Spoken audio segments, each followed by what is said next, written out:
Hello friends, welcome to our channel. భాగస్వామి యొక్క భావోద్వేగాలను అర్థం చేసుకోవడం ఒక మంచి భాగస్వామిగా చాలా ముఖ్యం.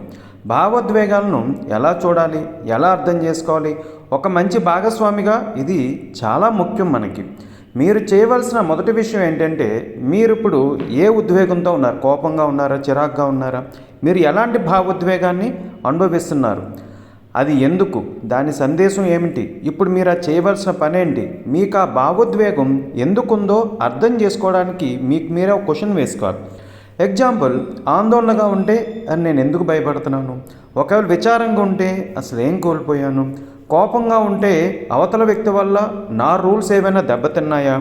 ఆనందంగా ఉంటే అసలు నేను పొందాను, ఎందుకు ఇంత ఆనందం వస్తుంది అన్న ప్రస్తుతం ఉన్న భావోద్వేగానికి మీరు ఒక క్వశ్చన్ వేసుకోవాలి. మీ భావోద్వేగాన్ని మరియు దాని సందేశాన్ని గుర్తించిన తర్వాత మీరు చర్య తీసుకోవాలి.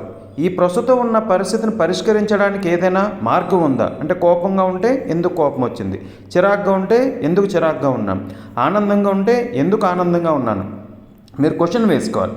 అప్పుడు మీరు చేయగలిగినది ఏమిటి? మీరు ఆ భావోద్వేగాన్ని ఎలా ఎదుర్కోవాలో ఆలోచించాలి. దాని తగ్గ పని చెల్లాలి. ఒక మంచి భాగస్వామిగా భావోద్వేగాల ప్రదర్శన చక్కగా ఉండాలి.